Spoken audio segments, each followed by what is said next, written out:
Hi everyone. We're gonna go ahead and get started. Hello. Okay.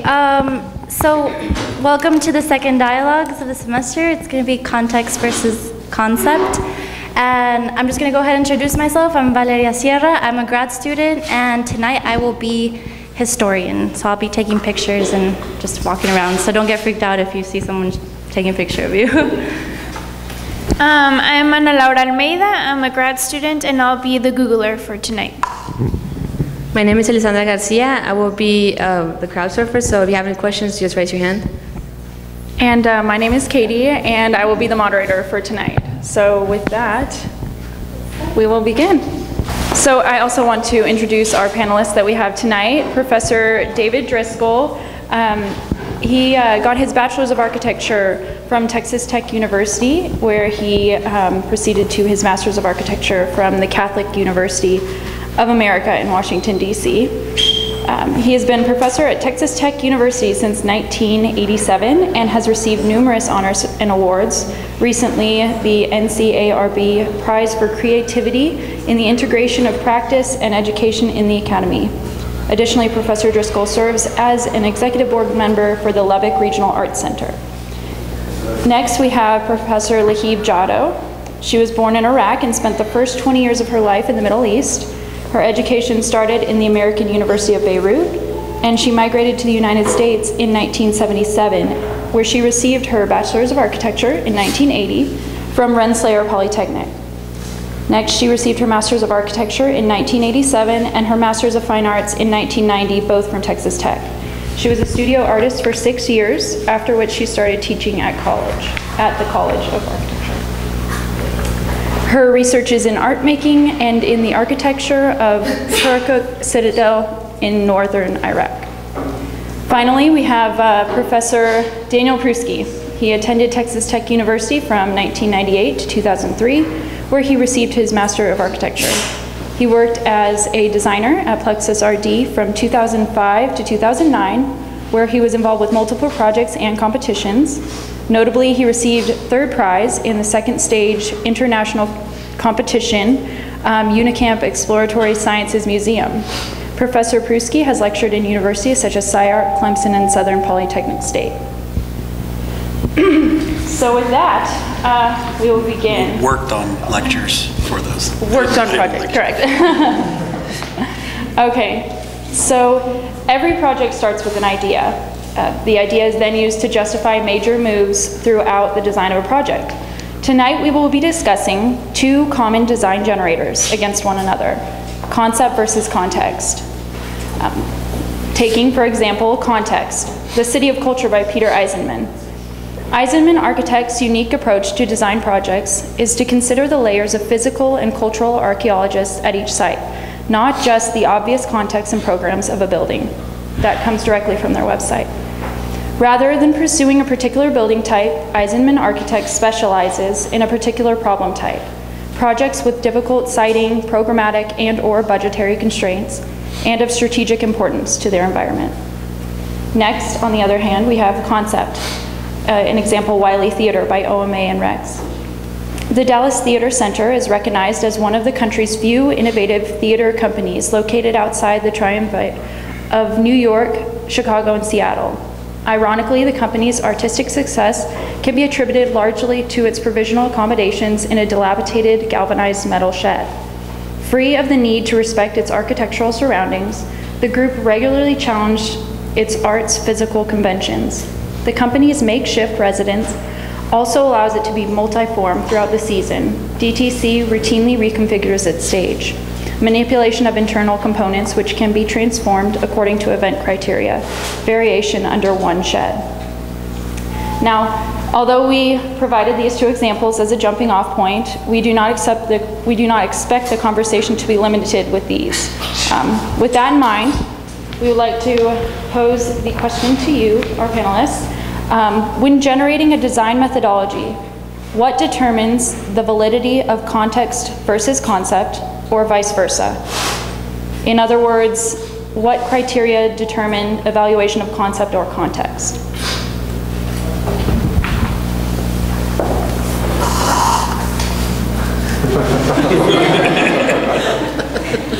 Man, that's broad.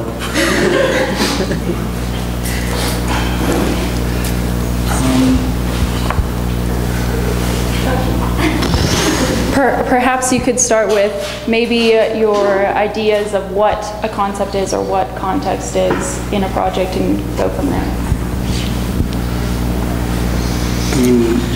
Me personally, I think that within context, you know, you have, like you were saying, the archaeology, like in the City of Culture, that forms a kind of basis. You have the physical things that are still there.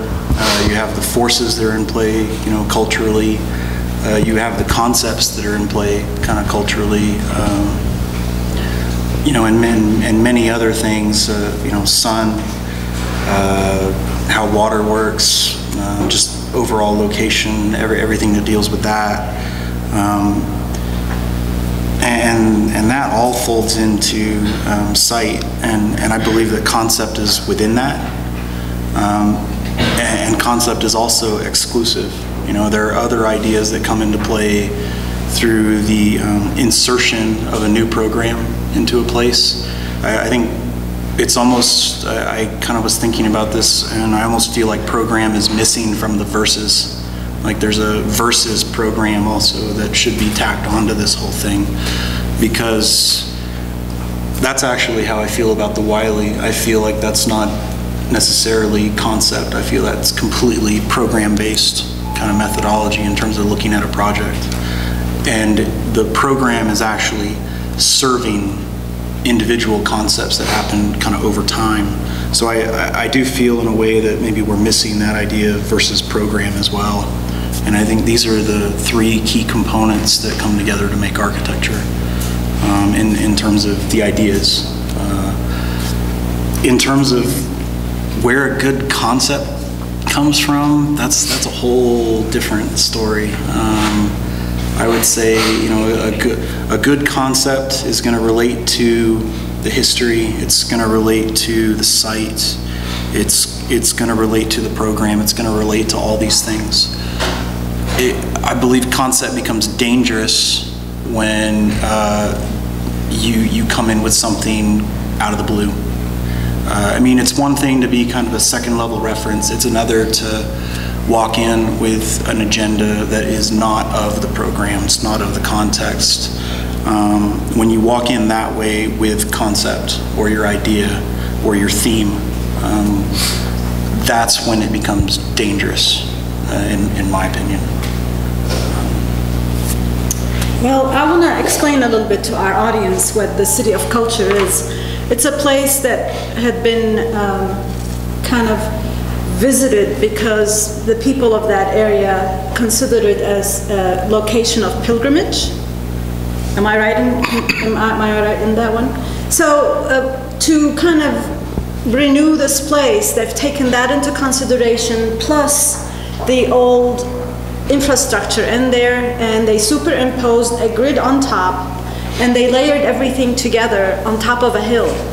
So you can imagine how difficult that is in terms of creating a location that can still act as a pilgrimage location. It's a very complex example, and not many places around the world can kind of satisfy that. And it's an extreme, it's sitting way out there when we have on the other extreme the other example. But let me show you a little bit about what I'm talking about. Do you see the hill that everything is sitting on? It's kind of an organic place, and on top of that there is a superimposed grid that it's trying its best to stay as a grid. And you can see it in the roof structures and the skin on the outside. Would you say that that's maybe Eisenman bringing in his own agenda at that point, though? Well, of course, every structure that he deals with is bringing in his own agenda, because he wants to do something that satisfies him, that makes him happy. So he kind of continues his ideas into what's going on here. And I didn't have enough time to read about what kind of pilgrimage people do there. Did anybody check that out? What kind of pilgrimage is happening here? Is it religious? Is it political? Is it nobody? I think it's religious. It's religious? Well, the site is Santiago de Compostela. It's this Apostle St. James. So all these people go there to, ask for prayers and miracles. Okay. It's like a religious. Okay, so that kind of fits in within the program that Eisenman tries to satisfy. So this sits in one little edge, and then on the extreme other edge, we've got the kind of a rectangular looking building that's just a shed with interior activity going on.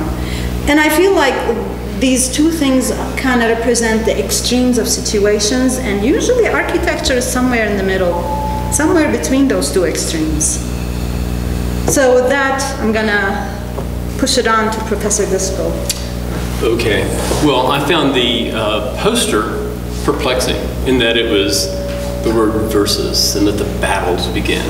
And as an old hippie, I like to make love, not war. So I really looked at, this and sort of transformed it in some ways the question from looking at concept as ideas and context as stuff, right? And is it about the stuff or is it about the ideas? And this is actually the question that Robert Pirsig addressed in Zen in the Art of Motorcycle Maintenance. And so I'm going to read just actually the little opening paragraph to Zen in the Art of Motorcycle Maintenance. This is the author's note. What follows is based on actual occurrences. Although much has been changed for rhetorical purposes, it must be regarded in its essence as fact.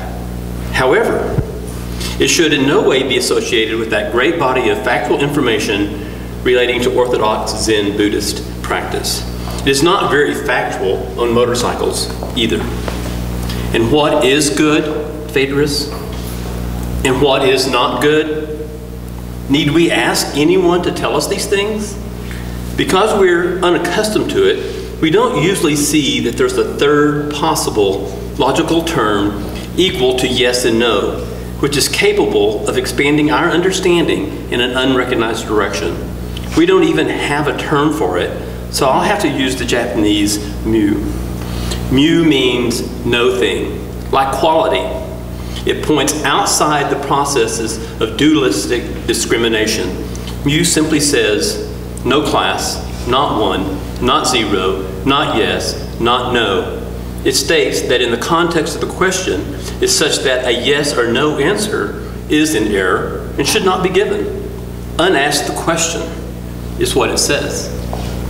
So that sounds a little like a cop-out. So what Pirsig goes on to say, if you take the idea of concept as ideas and context as stuff, quality is not found in one or the other. It is found in the relationship of one to the other.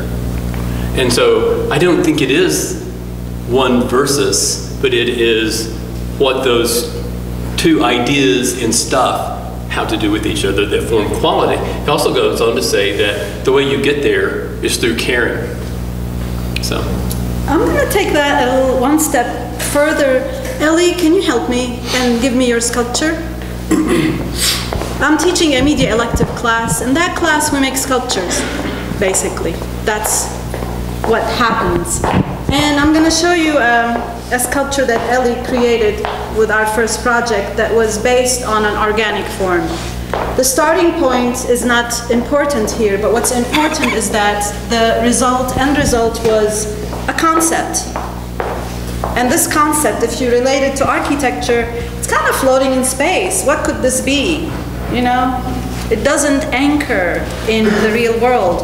But if we look at it in terms of what Professor Driscoll is saying about the relationship between the two. If you can imagine this as a facade to a kind of a boutique on one of those great big cities that we have in this country, and imagine it scaled up where human beings are about, you know, this big compared to this thing, then it becomes something that relates to a context, and the concept kind of merges with the context, so the two work together. I would have to disagree there. I don't think that you can just take something that was generated in one place and then put it in another. I think that place has a inherent connection to concept. And anytime you take something from one and you drop it in as an alien, it's very problematic. You know, if you were to drop a piece of architecture in another location, you would be looking at potentially a front door being where the back door should be, and so I would kind of disagree. I don't think that you can take something that was completed and drop it in kind of in a location. I would fundamentally kind of disagree with that being contextual, because it is not generated of that context. True, it didn't start off being generated for that context, but do you feel like it could belong somehow and be kind of I mean, I think you're then looking at a very low percentage of belonging. You know, 1 out of 100 projects may find a way to belong. You know, but I mean, okay, so you drop a Portuguese restaurant in the middle of Chinatown. It's not going to work potentially.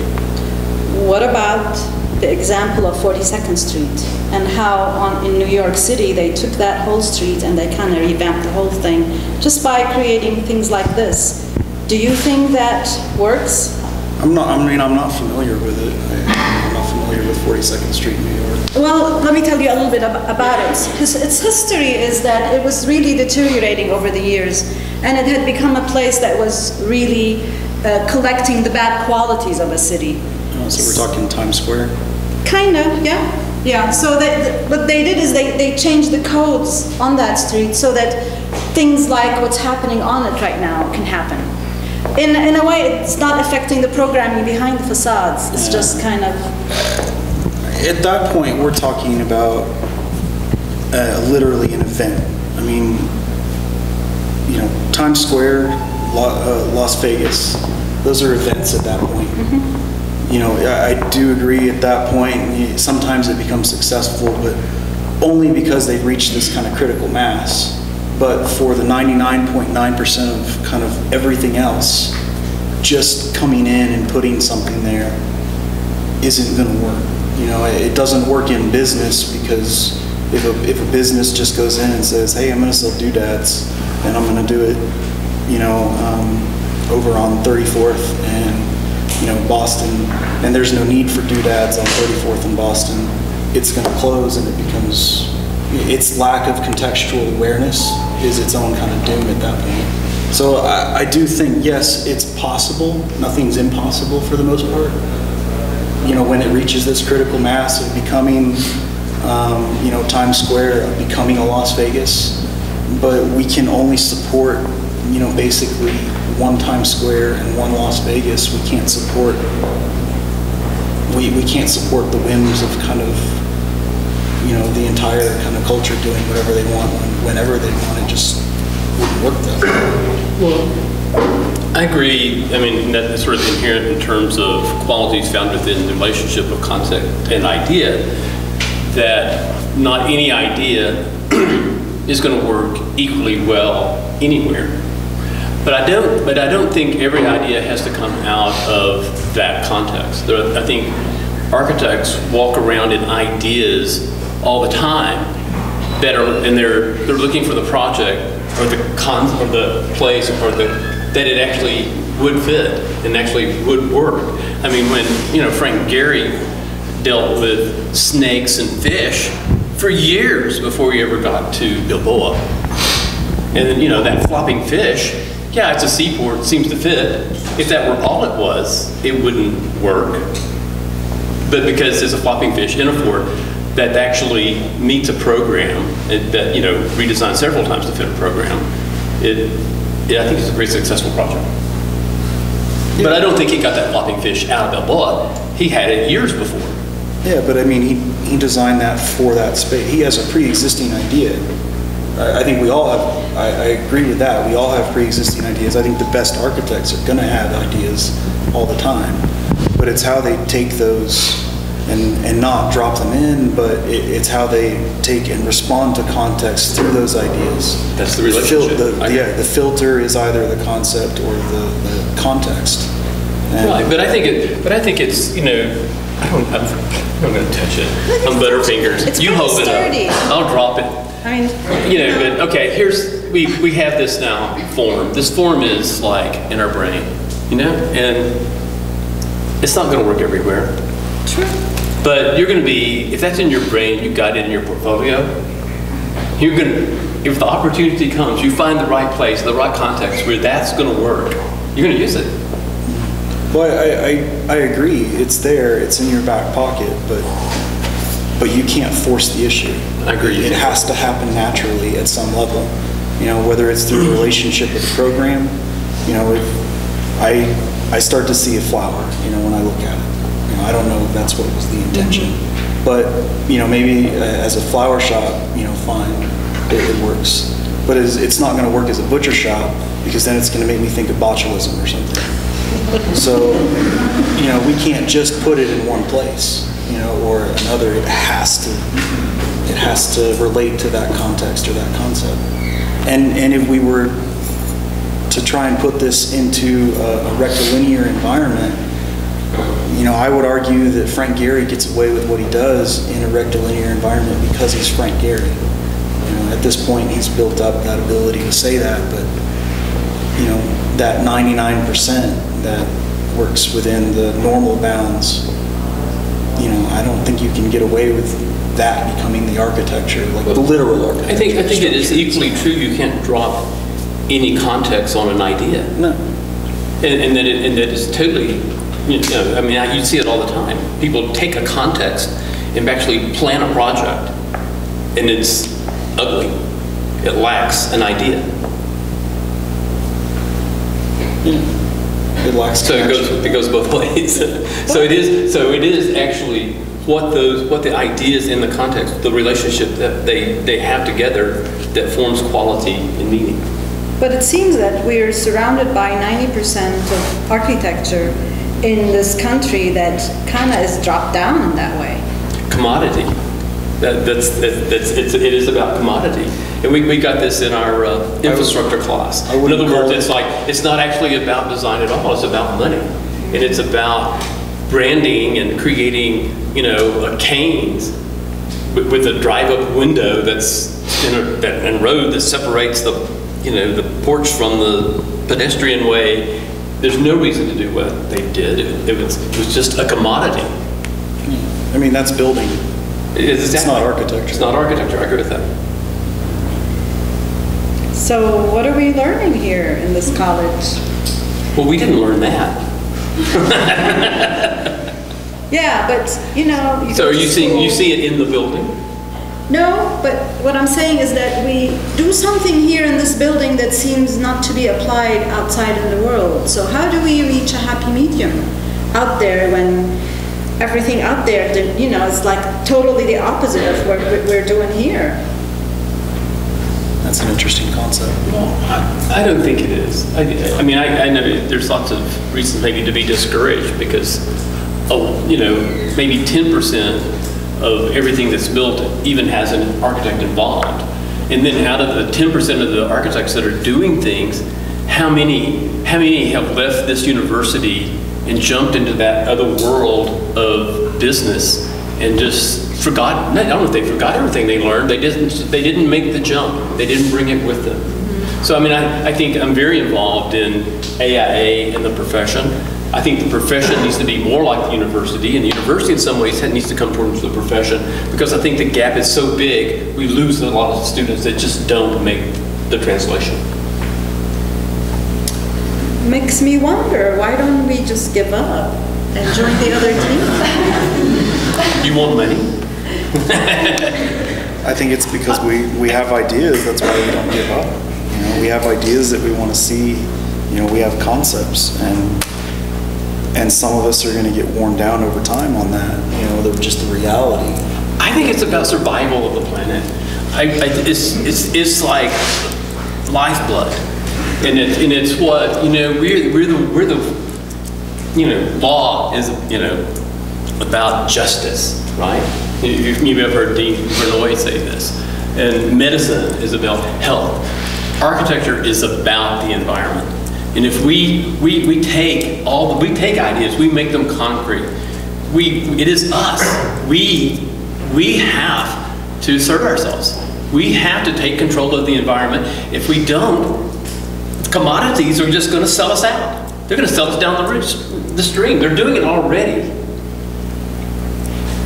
So well, why? Because we don't have a choice. It seems like there are three things going on. We've got stuff like this happening. Then we got stuff that is kind of sensitive about man's place in the world. And then, what is the third thing? Canes. So we have canes. It's non-sensitive to anything. It just takes on that brick bitmap as its skin. So there is no idea there other than make money. Make money as fast as you can and pull out. That's it. That's the big idea there. There wasn't an architect involved in that project in terms of driving the idea. The person driving that idea was a businessman. You know, there's part of the problem is, you know, and this goes back to kind of the first dialogues that we did, which was what is the power of the architect in 2012. Mm-hmm. You know, if you went to a doctor, you don't go there and say, I need a prescription and I need it for Xanax. It's not going to happen. They're going to diagnose you. And you're going to take what they do, or you're going to go to another doctor and you're going to get another diagnosis. Well, your architect comes in and says, you're going to get classical today. The hell I am. That costs too much. I'm going to take this EFIS building. You know, we have at that point, you know, most architects are going to say, okay, it's an EFIS building. Well, actually, Control C, Control V. I can take issue with this. I think medicine sucks.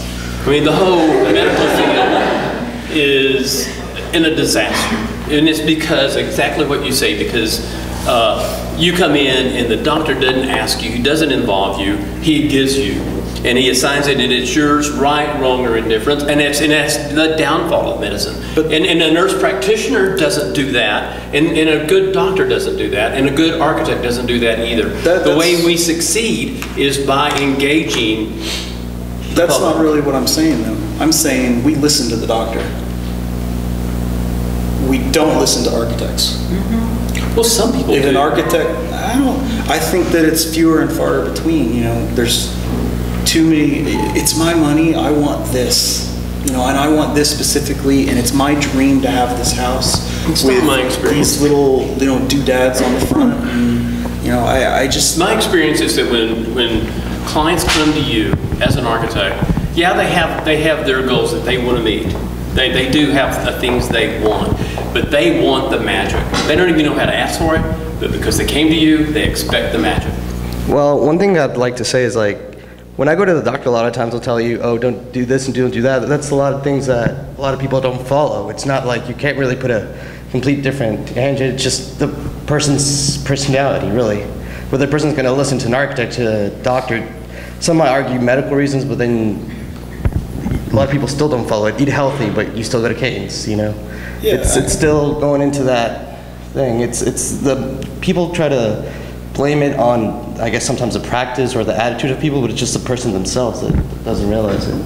Well, at that point, it's the person's choice whether to take that advice and actually do what they say, but they're not going to just say, well, the doctor's wrong. You know, I see that more often when I was in practice, that I'm just not going to do this. And the problem that's kind of happened is, you know, you get out of school, you have to make money, so you're doing details for the first 2 or 3 years of your life, and, you know, the next thing you know, maybe you're put in charge of a project, you know, and you've lost a little bit of that ideas power, and then you cave in to, you know, the client. I see that more and more, that architects just cave into the client and just get it done, and then it just becomes a repetitive kind of process that just happens over and over again. It takes a very special person to stand by their ideals. It doesn't and take educate. a very special person, it just takes a caring person. I think it takes a special person to do that. And Because, and again, quality comes through caring. And what you said, a lot of people, well, maybe a lot of architects, a lot of students, for whatever reason, get out and don't articulate care. I don't disagree with that. But that's the power that we have there. It's kind of nascent that a lot of people just don't express anymore. They get worn down over time, you know, by doing the shed in the back, you know, over and over again, by doing the renovations where, you know, the housewife or the house husband has sat there and gone, they've thought about it for the last 2 years, they've planned it all out in their head, and all they see the architect is someone to fulfill that dream that's in their head. Now, if that architect or that designer or whoever that is then, you know, stands up to that and educates them, that therein lies the power of the architect. You know, that truly practices and truly does what, you know, architecture kind of is. They bring ideas to the table that meld with context. The problem is too many people are worn down by that, so I have a feeling that we've gone completely off topic.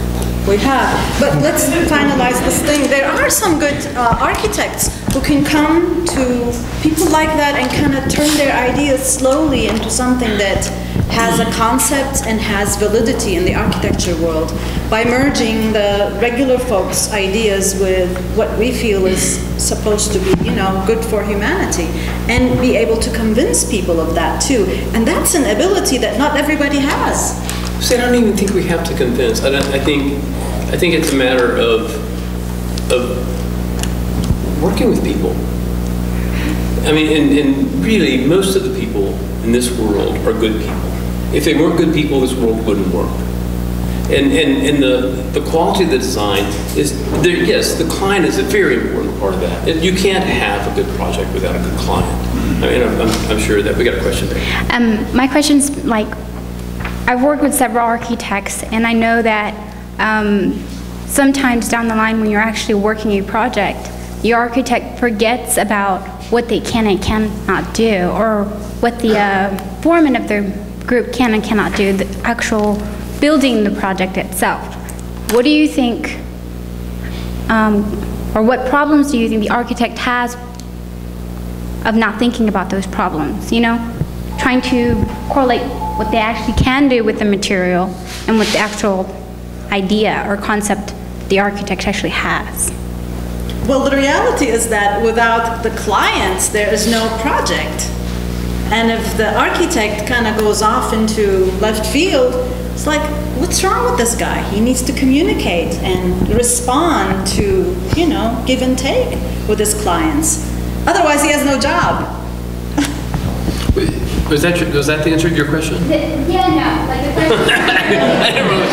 It's kind of like, I know that when we've actually looked at diagrams, he's off by, you know, whatever.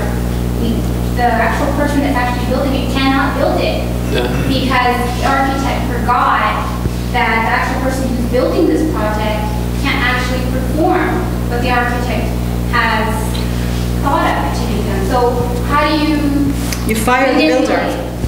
Well, and there are new methods actually, and new contracts of bridging, and so that instead of doing where the architect and the client, and then you sort of bid, you bring in the contractor and the subcontractors later, that you bring all those people into the project very early. So you have an owner and an architect maybe for a little time together, but very quickly you bring in a contractor. And then if that contractor will, you very well bring in the subs, because you're right, those trades and individuals bring a wealth of knowledge to the project that not any one individual could have.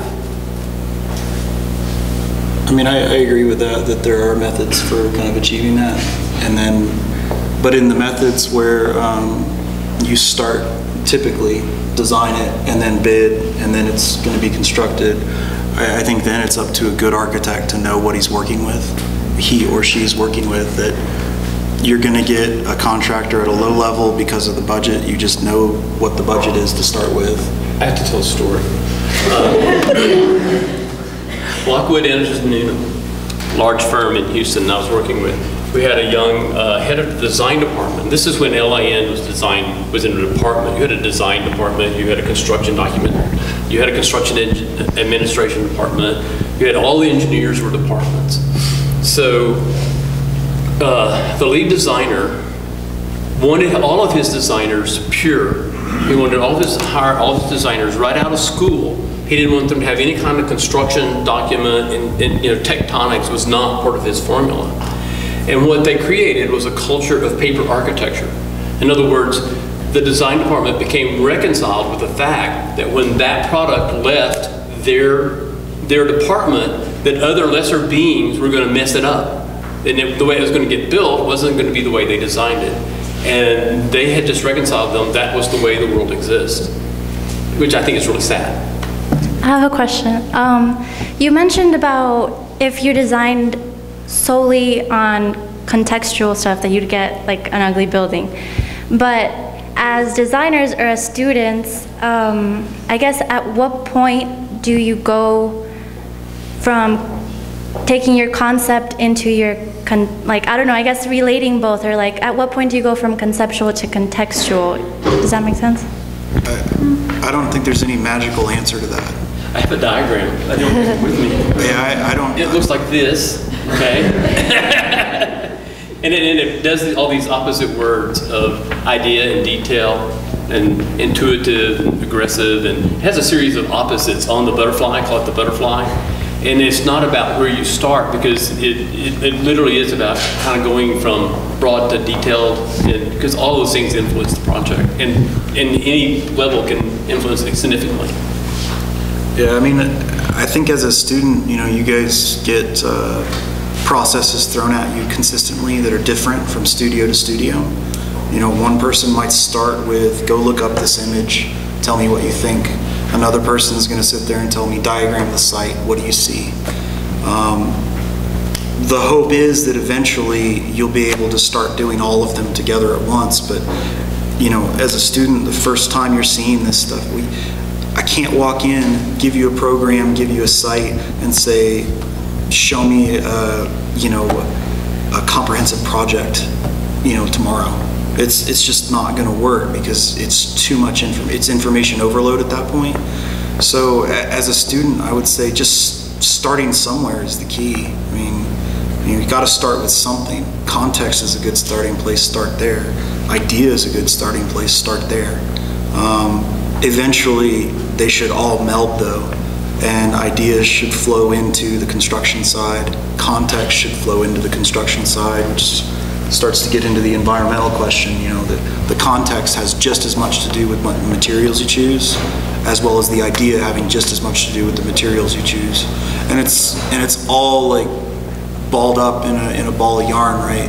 It's not a linear string. You take that and put it together, and that's actually architecture when it's touching all those things. And, I don't think that there's any great project that doesn't tip its hat to idea, context, and material, and program. Otherwise, they fail, at some point down the line. Well, if we look back at Eisenman's project in the City of Culture, and you can try and understand how he got there, and you can see all the layers that kind of made this such a dense idea. You can see that some of the stuff on there comes from his own theory, from his own, initial projects, from his own linear way of thinking to get to that point. And then the kind of amassing of all those layers together that made what it is, including those funny shapes that he ended up with that just look like the hill but peeled on top of the buildings. So the context becomes such a strong element in combining with his ideas. The merging of the butterfly that kind of, just like you said, it's going back and forth until it kind of finds itself in the middle. The butterfly, the butterfly is my diagram.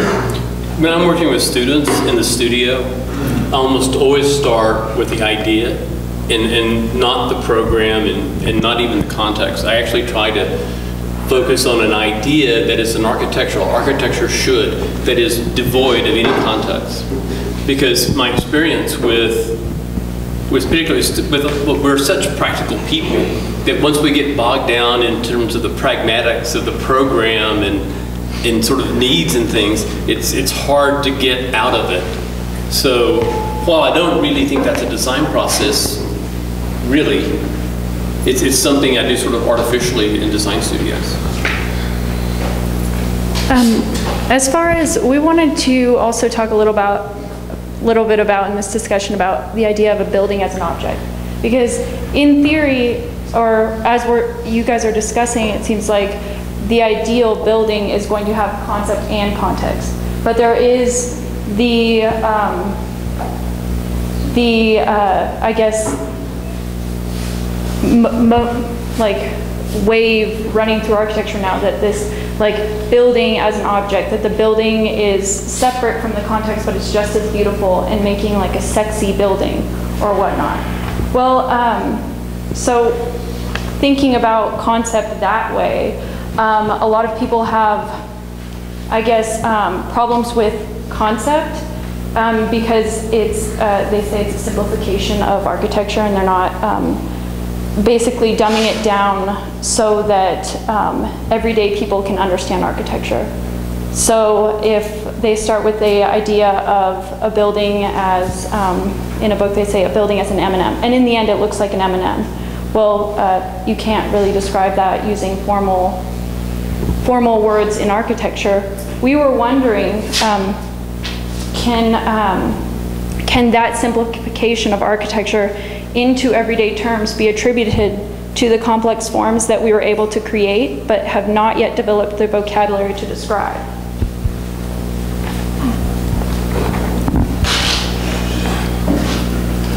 I think we are at a phase where we're doing more than we should. We're not responding to context, we're responding more to ideas. At that level where those people have those budgets to do that, I think that that is occurring, that more ideas finding its way in than maybe necessarily should. Oh man, that's, but maybe what you're saying is right though, is that maybe we have to come to terms with that over time, that we develop that language to describe that. You know, maybe more is happening on an intuitive level, you know, in response to context than I would say some people are giving credit for.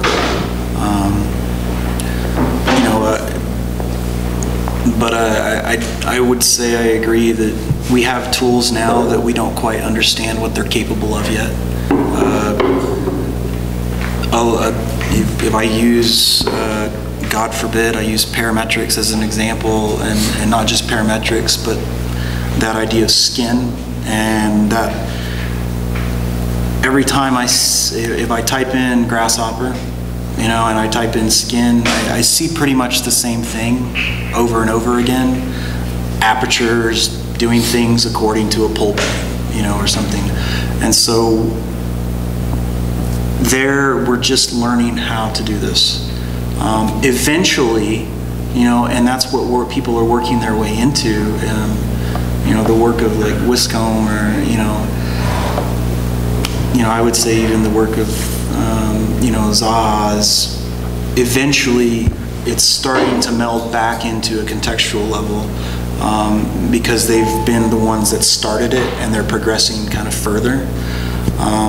But yeah, if you look at the work of a student, it's typically a skin or a wall, or it's you know, a building where the groundscape does this, and that's the groundscape, and then everything else is put inside of it, you know, stuff the sausage kind of situation. So I do think we are having to come to terms with what it is, what the tool can give us, and eventually, I mean, just as we are kind of, you know, human, you know, we don't start by, you know, like my son, you know, he's not gonna have to learn how to create the automobile himself. he's going to drive the automobile. He's, hopefully, or he's going to telepathically communicate with the automobile by the time we get there, because that's the point at which we're at, and that will be what he knows. I think just the same way with, the tools that we have now, eventually, you're going to walk in and it's not going to be a skin that you're working with. It's going to be architecture and space versus the notion of a barrier and apertures. So it'll be much more all-encompassing because of that kind of ingrained knowledge over time. Does that answer the question a little bit? Yeah, definitely. Well, pretty buildings,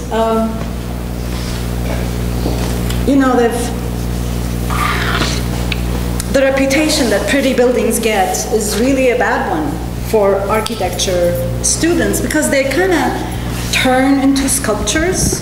And if you look at them as a sculpture, you can kind of react to that. And a lot of times I feel like that is kind of devoid of being sensitive to what's around it, to the context, to the people. And historically speaking, to merge those two together has been a very rare thing that happens. And I had always felt like architecture was getting to a point where actually being sensitive to people's needs was our goal. The goal was not these sexy buildings, pretty buildings that kind of sit there and look, awesome. But the thing is, you can't help but react to them when you're inside those buildings. I mean, it is pretty amazing to enter those structures and kind of they blow your mind. I was in Shanghai this summer and I entered some of those buildings that I've only seen in magazines and books, and I was really impressed with what I saw there. Architecture as beautiful buildings that are not just, an object, but something that you can kind of be part of and experience. And at the same time, have it be sensitive to what's going around it. So, I don't know if I'm answering the question, I'm just talking. Yeah, I think I can nod into the question too. I think I'm a little closer with Dan over here in that I think particularly in the university setting that by definition of research, whatever that topic is, that there is such a thing as form research, and that we have an obligation actually to use the tools and use the materials and discover, and I think that's actually something we have to do. I think it's a mistake to do that and then say that's all there is, because it's really a form of exploration. But I think that's an appropriate task for us. Did any of us answer that question? Well, I think it's a loaded question, so an attempt is definitely what we're looking for. I guess. Oh, okay. Yeah. Well, one thing I wanted to say though, it's because relating kind of what you were saying, some of the shapes aren't kind of inexplicable in terms. I sometimes feel that the architect isn't really educated in describing those forms. Like if you consider a mathematician, the education mathematically an architect receives is really just based on doing the design that's automatically programmed with little understanding of the geometric shapes that are calculated. Like if you get into like differential equations, the second part, those kind of equations give you extremely complex forms, except somehow they're actually found in nature and stuff like that. But I feel that the architect sometimes completely loses the fact of the mathematical background of it, and they just kind of build to build. And they try to exploit the software that have been used to create that, and sometimes just keep getting this really repetitive form that sometimes is not able to build because it's way too it's beside the fact that the equations are complex, the design sometimes is proportionately more complex than what the original equations can be, and to achieve a similar design. That's my input to it, just the lack of education in more mathematical and visualizing fields kind of thing like that. I mean, that's you're engineering too, right? Yeah. So that's obviously coming from a, engineering background, as part of your education. But, I think that a lot of architects are very well equipped to describe these buildings and these spaces in other terms, in terms of how they respond to their, context at that point. how does this respond to the sun? Well, mathematically, it would be terrible to, reply with a mathematical equation, but it'd be, perfectly acceptable to say, well, this is an awning. We have that capability to say that. We have the capability to say that this has been pushed in to allow for the gathering of people. Therefore, there's a larger gathering of people in front of the front door, which then accepts, and provides for a moment of mixture between people. So I would say that hopefully the architect is much more geared toward the social kind of response necessarily than the mathematic response, but that they also have the ability to have that conversation with the engineer where they're able to express their idea in a capable enough way that they can bridge that gap between and eventually kind of get it built. But in terms of describing a project purely geometrically, I think not enough of us do understand geometry as well as we could or should for what we're trying to achieve. But sometimes you just have to get in there and like mess around to see what happens, and then you end up with a new idea, and you end up with a new concept that you can translate later, and maybe translate it in a much more kind of skillful fashion. You can describe it better through drawing. You can describe it better through words, over time. But also, how you were saying, the opposition by, let's say, the client, well, also consider how the architect could approach it to explain it to them better. I guess you would have to dumb it down. There's really no option to just really how well the architect is able to communicate between either the business plan or the engineer. I guess that would be what you're saying is the biggest challenge. It is. It is a big challenge. You've got, you've got educated people that are coming to you to get architecture for the most part. These are people with money because architecture and architects have to be paid for a little bit more than I would say someone who doesn't have the license. So they are coming with an agenda of some kind. I would say typically there's some sort of an agenda, at play, whether it's just to get something built. But I do think that is a tough part. I'd hate to get back into that kind of realm since we were getting more into ideas at this point and concept, but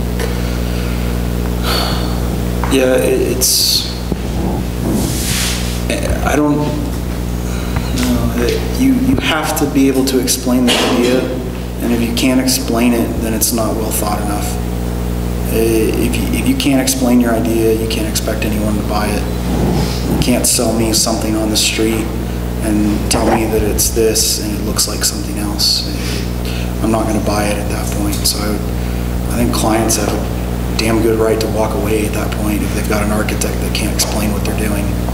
I hope. But everything has to, if you walk by on the street and see something beautiful, do you have to have it explained to you? No. Sometimes there's that intuitive grasp, but in terms of someone wanting it explained, if they say, explain this to me, I just don't think that you have a right to go, this is my creation.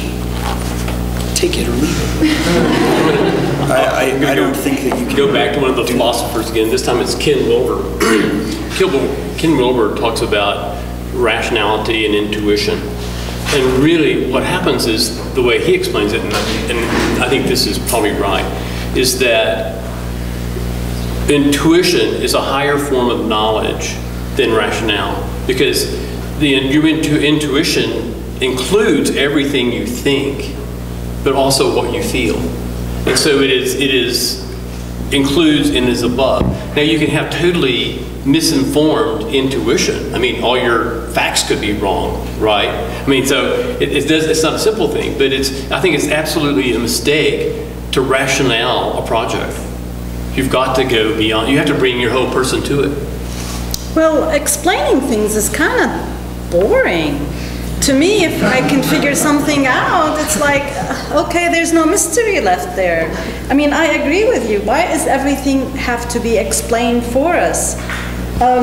And I don't want to draw more attention to these things that are over there on the table. I have no idea what these things are. When we finish this kind of discussion, go over there and look at them. They're very mysterious. There is no explaining them. I don't know where they can belong, but that's part of the beauty, and I love to tackle tackle architecture in the same way, where part of it is kind of left open-ended. That way, it's just like a work of art. The viewer makes sense of it in their own way. I mean, I agree with part of that. I mean, I agree that you want that art, you want a certain open-endedness, but I mean, this is art. It's not architecture. It doesn't function as architecture. And I think it's impossible to compare the two. I mean, you have to blend function into the art. You know, I mean, the definition of architecture it's like the art and science of building. But if something is intuitively functional, do you have to have it explained to you? If someone asks you for a reason, I think you have to be able to explain what you're doing. But if you design something to where it's intuitive, then somebody should automatically, I mean, there's a difference between maybe a drawing and I mean, you're talking about its intuitive kind of use. Right. And its intuitive kind of function. Right, function. But if you're talking about those elements that are non-functional, the 50-foot cantilever on this project just to provide, you know, cover, well, they could have done it for a lot cheaper without a 50-foot cantilever if they would have dropped one column. So if the client comes in and says, could you do this cheaper, this is really great, you know, that's your answer, then they're going to walk away. You know, I mean, if you can explain to them the artistic, you know, side of what it does to the space, you know, how it might tie into something structurally, how it might make the building function better through its notion in relations to path and so on. I just don't think that you can walk in and rely on intuition to sell a project to a client. You know, at some point you build that trust, and they'll go along with a couple of things, but you can't rely on not being able to explain the architecture. I think you're already starting to answer this question, but then kind of feel like this leads into, so at what point does the validity of the conceptual kind of fall in on itself? And you kind of go, yeah, I think you don't even know what you're talking about anymore. I mean, at what point does that happen? And maybe like tying it back to the topic, how can the contextual help bring you out of the kind of tornado of conceptual that I think as students we can find ourselves in a lot of times, because you get so caught up in the idea and you're like, well, but really, I mean, come on. So like at what point has it gone too far? How do you like kind of check yourself on it? I don't know. I hate saying it, but that's an intuitive kind of thing. Well, and I think my answer, you know, you said you can't go in with, you know, it's like it can't be about your intuition, but I think it absolutely has to be about your intuition. Now, but again, I think intuition is based on our rationale. It's based on all of our experiences. You have an obligation to inform yourself. It's the book Blink. You know, those instant decisions that we make that are intuitive because they bring our whole self to the table are the good decisions. So it's not, intuition's not about being irrational. It's about being more than rational.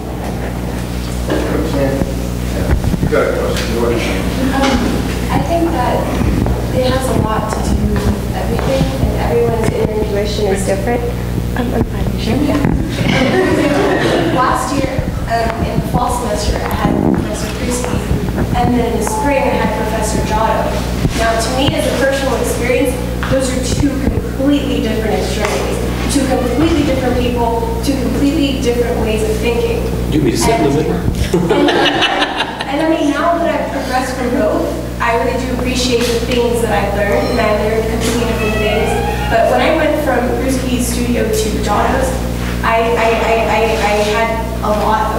had a hard time adjusting, because you know, one is more technical, more you know, and then one is, I guess, more artsy, you know, more you know, conceptual. Yeah, and it's in my head whenever I would try, because you know, we got drilled in Krusky's studio. It was my first real studio. It was a constant, you know, diagrams, and it was good. But when I went into Giotto's studio, it was different. It was more free, and I was thrown off.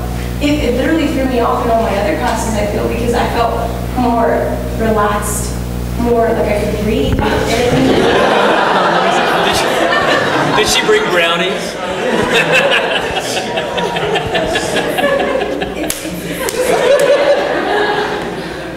They don't call you Daniel, they call you Pruski for a reason. It sounds... And a lot of people do call me Daniel, but me personally, I just their last names. It's just my thing. But it really has a lot to do with one's own experience. Like, you know how you said you walk down the street and you see something beautiful? Someone else will walk right by and not even notice it. It really comes down to the perception of the observer. I'm sorry, I have a cool. And it's hard to define. That's the thing with architecture. I'm constantly finding myself trying to explain to people why continue on in this career, why continue on in this profession when I could be doing other things and going further in life. But I do it because I have this passion for it, and I may not always get it. I don't, but it's an open-ended thing. I feel like there's no definition to it. It's a versatile profession. Everything. You can kind of go wherever you want to go. To me, I mean, aesthetics and intuitive beauty are one thing. They're very cultural and personal things. So, I mean, you might have that intuitive beauty, but if someone from somewhere else comes and they don't understand the rationale, is how you start to connect with that person. And if you don't have the rationale and the background and understanding to explain this beauty, they will never be a part of it because they just do not understand. You can't, and then on the other hand, someone might not care about the rationale. So I think it is another case where both are good, but to really reach as many people as possible, both are required. Yeah, I mean, getting back to what Brenda was talking about in terms of her experience, I feel you. I hate being called the technical person. just hate it, because I mean, if you've taken my comprehensive studio, you know damn well that you start with concept, and then you have to technically justify it. You know, so I just think that it is true though. You need to have it. The only way you can understand one thing, you know, is to understand its complete opposite. You know, and that juxtaposition of those two allows for a much clearer understanding of each kind of individually. And then it's how you balance and where you balance between those. If we end up in nothing but a technical society, I'm going to just jump off the planet if it's at all possible, because at that point there is no relationship to that higher sense of being and where we go as kind of a people. If all we do is go into the arts and and that's all we do, and we're all making sculptures, I think we're in for a very frightening place. That's just I don't want to be a part of that either, because at that point there's no reason there may be some reasons, but there's no real kind of sense of order that I think I could grasp as a human being at this point. Maybe 2,000 years from now, if all we want to do is art and we can do that and we have energy that's self-sustaining, but we have to balance somewhere between. We cannot lie on the extremes. I'm not saying everything has to be technically savvy, everything has to have a little bit of reason. I just think that if you can back it up, you have a stronger idea, or you have a stronger sense of your idea. Having said that, I completely understand. You come in with something, it looks great, we can't explain it now, but kind of like with the parametrics, we'll be able to explain it later, or we'll be able to understand it further later. And not even just parametrics, but just the digital tools that we have. I don't want to get into parametrics, that's a whole different story. Well, I agreed with 98% of that.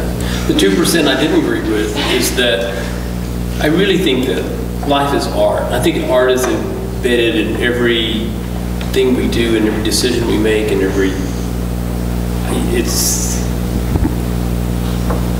so I wouldn't go jumping off the earth, if at all. Well, architecture is art, definitely. Somehow it is included on the list of artistic fields, and we should not deny that. I think that's a very important. 1992, some of you weren't born at Most of you, I would say, I witnessed a very amazing kind of like lecture at the Tate Gallery in London, and was headed by Rashmi.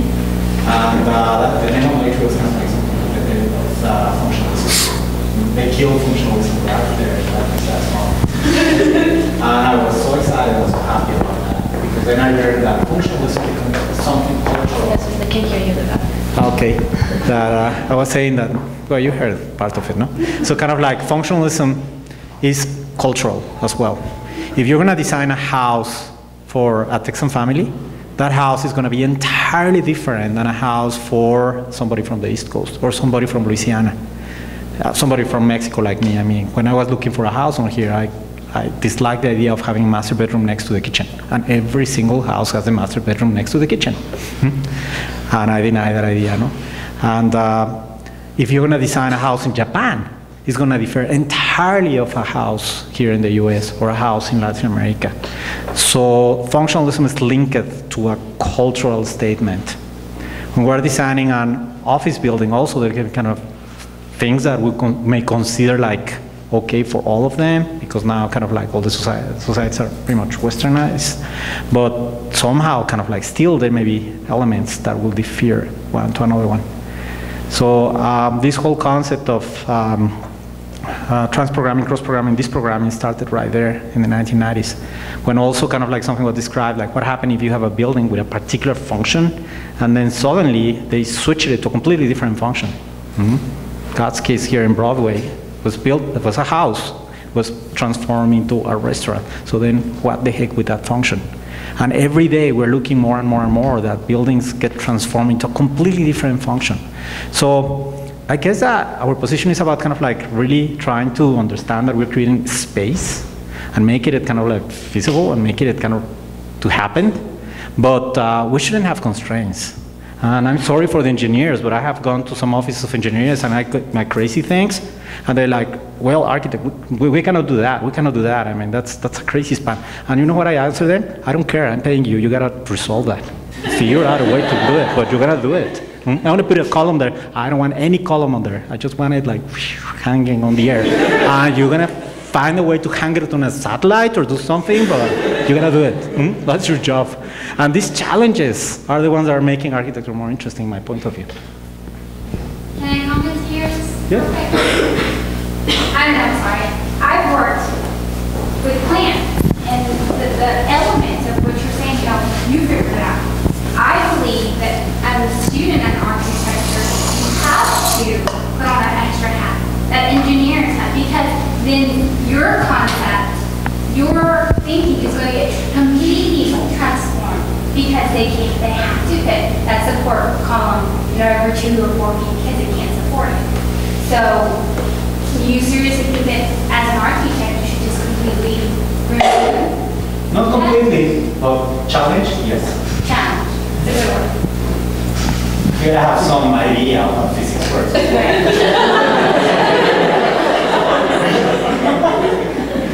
I want to go back to Zen and the art of motorcycle maintenance. And that whole premise was really, in some ways, the value of tectonics. In this case, the tectonics of the motorcycle. Because if you're out going cross country on a motorcycle, it's got to work. I mean, and you got to listen to it. You got to know what how to get it fixed.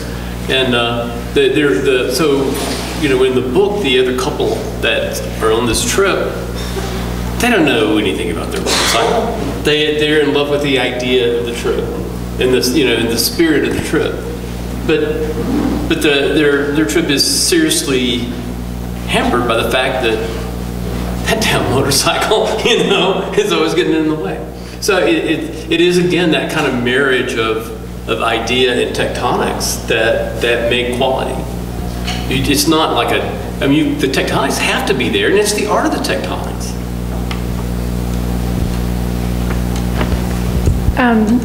Possibly, we've touched a lot on concept, but the other part of this is context.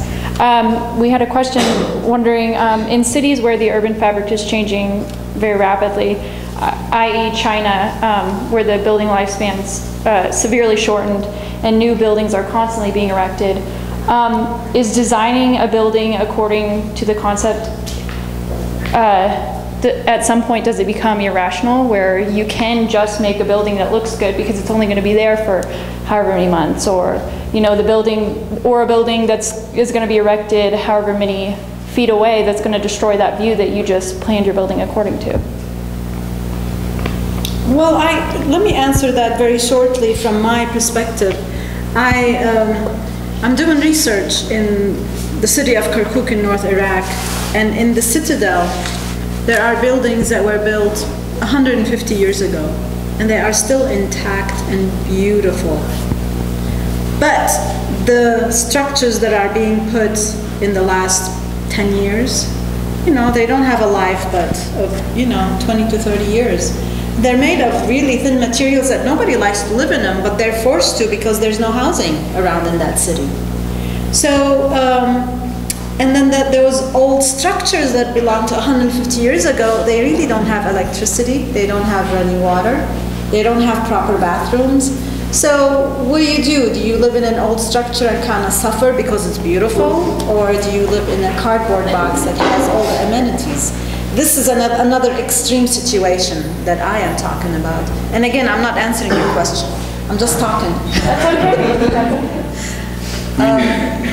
And the people keep on complaining in that area. It's like, we can't get great housing because we can't afford it anymore. It's a country after the war, and the people are used to culturally live together in a certain way, and those new structures do not satisfy that either, because they're bringing people from Korea to build them. Architects from somewhere else forcing their own little ideas of, what these housing complexes should be. So there's a lot of stuff like that happening in the world, and it's like nobody's listening to the people because it all boils down to money.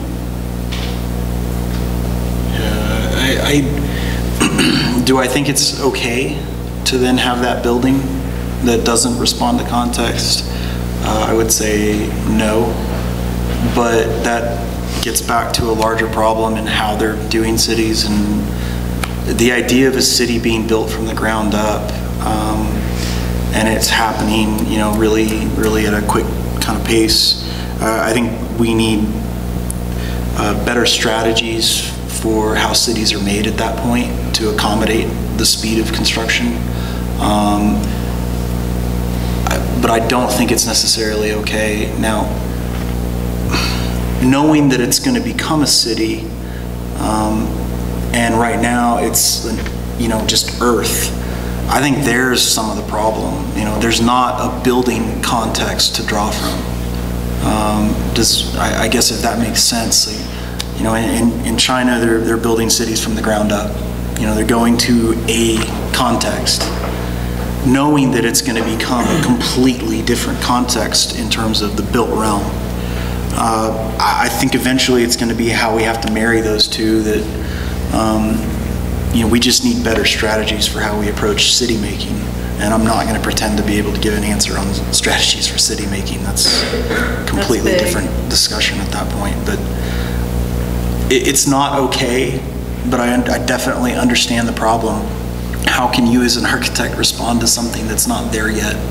And if you respond to the thing that's there, knowing that there's going to be 50 towers around you, then all of a sudden your thing looks like a big middle finger to the rest. So it's an impossible situation there. There is no real great answer to it, other than we have to readdress what's happening there. We or they, or as a society, as a global society, we have to address how we're going to make cities in the future, because I do think that's going to become a growing problem. But I do think you end up having to look at Dubai. You have to look at Dubai and look at where they are right now, that there's a lot of stuff that's just sitting there not being used, and every one of them is this jewel, and it doesn't matter that it's a jewel. They haven't figured out how to make a city that fast yet, so it's a broader problem, I think. In Shanghai, they took whole blocks and they bulldozed them, and they put these high rises. But but still there's parts of the old city that are still there right next to the high-rises. And the poor people live in the old ones, and the rich people live in the tall ones. And there's this juxtaposition that is really, really strange, that the government doesn't know what to do about it, because they can't actually move everybody out from the poor areas so they can bulldoze everything and put high-rises. They've done enough of that. So there's this kind of a dichotomy happening, and it's kind of, it's strange because my hotel was in the high-rise area, and I went down to the street and I stood on the sidewalk and I was watching the people around. Just around the corner there were the neighborhoods where the poor people lived. They were walking in front of the hotel without their shirts on, without their shoes on. You know, that's what they do, it's their country. And it's hot and it's in the middle of July. There it is. I mean, look at that. So what they're doing is they're building these high-rises on the outskirts of the city and trying to move all these people from here to the outskirts where you have to commute into the city. And that doesn't work. These people don't want to leave the city. This is their home. That density is not matched in high-rises. So I don't know what the answer is.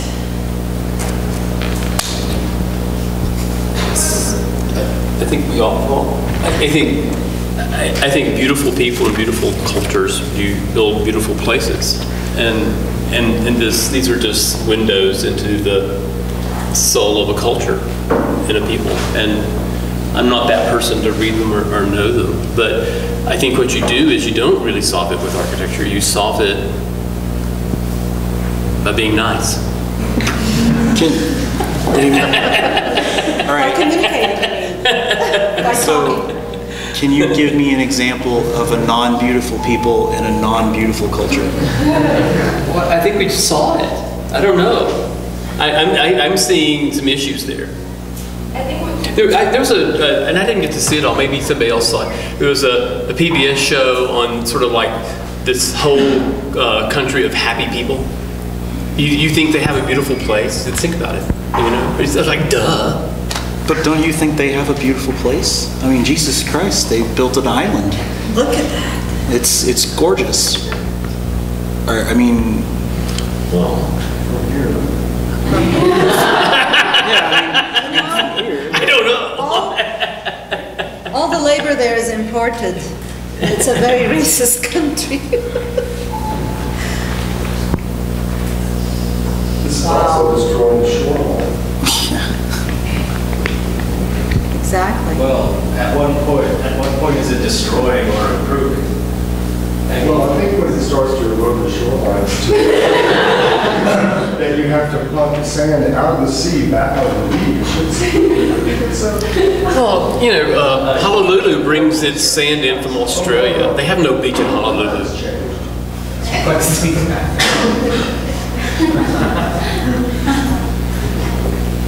think it gets back to that you always have to respond to the context that is there at the time. I mean, you can't predict what's going to be in the future, but as long as you're always responding to what's there, whoever comes after you, I mean, again, it's this like happy society, but I mean, you have to think that, or hope that they're going to look at the context of what they're doing as well. Yeah, I mean, I would have to agree. You respond to the context that's there at the time, but I do think that China is in a completely different place right now. You respond to it, and 5 years later, the whole thing has changed at that point. You know, if a building is supposed to have a life of 100 years, what do you respond to? You know, I think it's a completely unique kind of situation that I'm aware of. I think cities have been built from the ground up in the past, that's for sure. But yeah, I mean, it's a tough situation if you're that architect that has to design that first building. What are you going to respond to? At that point, I do think that you have to design the master plan first, and you have to draw and adhere to that, maybe more so than exactly what's there. But hopefully the person that's designed the master plan has referenced the context at some level. I think if even if you start in one place and even if the improvement rate of the area is extraordinarily quick, and it's probably a far-fetched hope, but if everyone is responding to what happens and what is happening, what has happened, even if things change completely in 30 years, if people are still reacting to what was there before and what they know is coming, and only what they know is coming, the change will be gradual enough that it still meshes together over time. If everyone is still reacting to what is around, even as it changes quickly. Cities like Paris do that perfectly, where they keep on building on past context and it keeps extending, but respecting what's around it. I agree with that, but Paris is not, the new city in China. It has a very rich history. And actively slowing down, realizing that this is a problem that we can't cope with. Yeah, I mean, like I said to start with, I think it's just it's an issue in how they choose to make cities and the strategies that are implemented in how you make cities at that point. That you can't use a typical building, a typical urban strategy, potentially at that time. You have to develop a much more multivalent, flexible strategy for designing a city. Because, I mean, Lubbock, drop a grid, done. Okay, but doesn't respond to anything, and when it does respond, it's maybe over time. Playa's here, well, we have to divert that road. I mean, the best kind of situations in Lubbock are maybe not the grid, but where it hits a problem and it then has to figure itself out.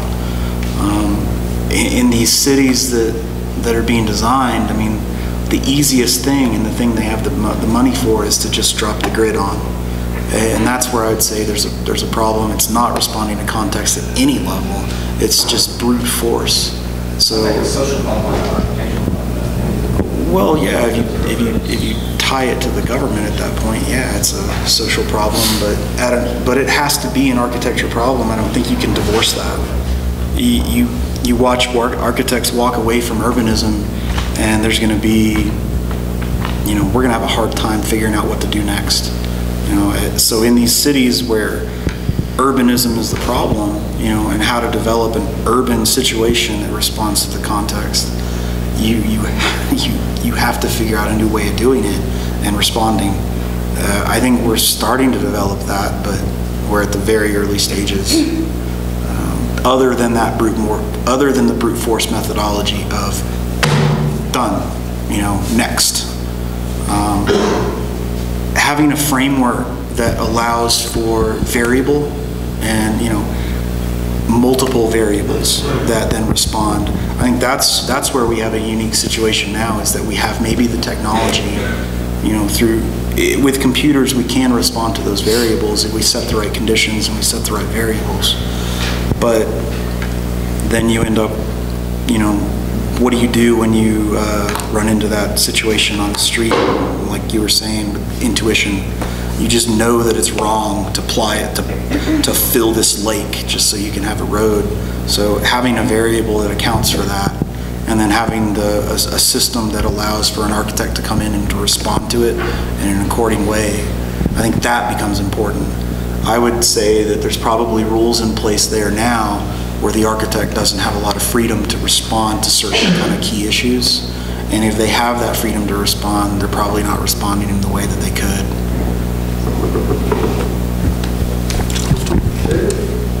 Me? Yeah. Picking on me? Yes. Okay.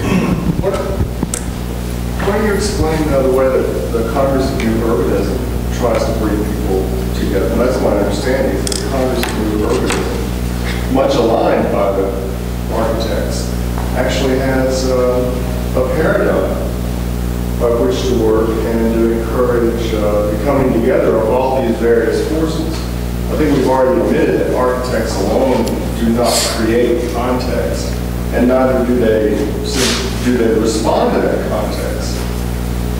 That they're responding to many different forces that come together to make it. So who attends the Congress of New Urbanism annual conference? I've only been to one. but it was a lot of people. You know, again, it's University of Florida. But what's happening in the Congress of New Urbanism now is that the challenges from landscape urbanists is that as a Congress of New Urbanism, they're backing away from embracing a form code or the smart code or the transit. They're saying, well, these are ideas from urbanists, but we're large enough to embrace landscape urbanism and other ideas. So they're trying to actually, you know, do sort of a Romney remake sort of thing, because in response to the criticism. But if your question, which I think it is related specifically into the form code, which would give you codes in the city. It's not based on land use, but it would say, it's sort of like Husband's Paris. It says, well, a street this wide, you can go this high, and that's a limit. And so it really sort of prescribes a massing of a building without literally any kind of use particularly. So that's why it's called a form code.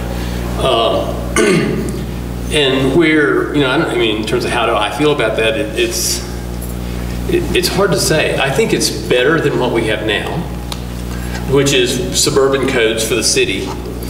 I don't think it is,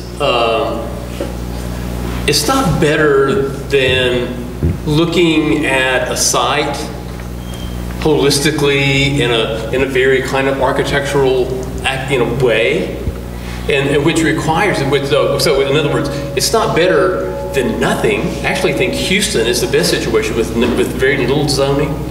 But what happens is that if you, to do like sort of the landscape urbanist sort of methodology requires that you have design review. Okay, well, design review is great actually. I think that's the high end of, I sat on the board of architectural review for the Eldon Historic District in Alexandria, Virginia. I'm a big believer in design review. But planners, cities, the people who have control of planning and zoning right now, they're not going to go from being in control of everything to turning everything loose. So to me, I think the sort of form codes are sort of an intermediate step of something better than we have, maybe not necessarily the high end of where we need to go, but it's... Well, it's my understanding that the Congress of New Urbanism, the people who attend that, are not only architects, but they are city planners, and they're developers, and they're even bankers. That's correct. That it brings together basically everybody who's involved in land use and land planning. And it tries to involve the roles of all of these different forces to bring these together. At the AIA conventions or the ACSA conventions, anybody else, who is there besides architects? It literally is defined by architects. You're right about that. And when we're bringing in, Urban Tech's bringing in to speak to AIA, to the city, and to landscape architects, the planner Matt McEnroy from El Paso and Carlos Gainer. How do you say that? I can't say it. Kyle knows. Anyway, El Paso has just won 5 national awards. And much of what they're doing is, and the highest award actually given by the Congress of New Urbanism, the Dover Award, went to Matt McEnroy. We're bringing them in on January the 23rd to kind of speak to a wide group of people. And I think they've taken from the Congress of New Urbanism and have done some amazing things in El Paso.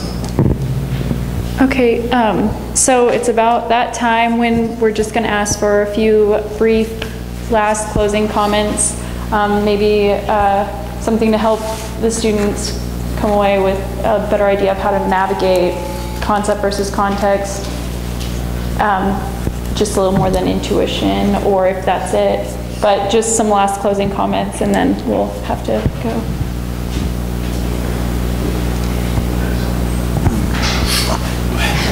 Good with questions. I'm ready. I started with Persic. I'll close with Persic. The test of the machine is the satisfaction it gives you. There isn't any other test. If the machine produces tranquility, it is right. If it disturbs you, it's wrong.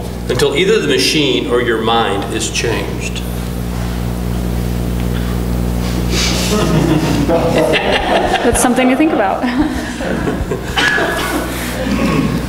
I'm done.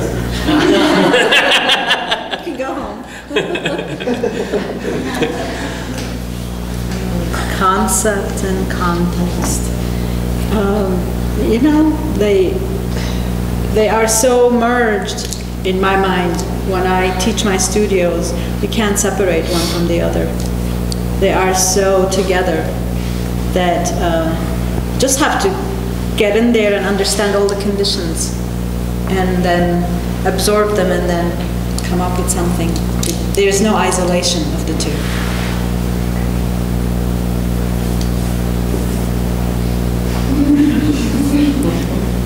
I mean, I would have to agree with that. You know, that you take them all into account. At times, I think you do have to isolate them to figure out what certain key issues are, but I think you have to take them both into account, and you know, at what level you take them into account. You know, that probably just relates to where you are kind of in your education. But I would say don't ever be afraid of embracing the context. Don't ever be afraid of embracing a new idea. Just be very wary of, you know, how they work together to create the larger goal of the architecture. That there is a larger goal, that it's not just about concept and it's not just about context. It's about, you know, who we are as people and where we want to go. Okay, well, thank you to our panelists, and thanks everyone for showing up and sticking around. The next dialogue is November 12th? 9th. And it's on... Architecture as an icon. So we'll see you in the next round. Thank you, professors, again. Thank you, everybody. Thank you.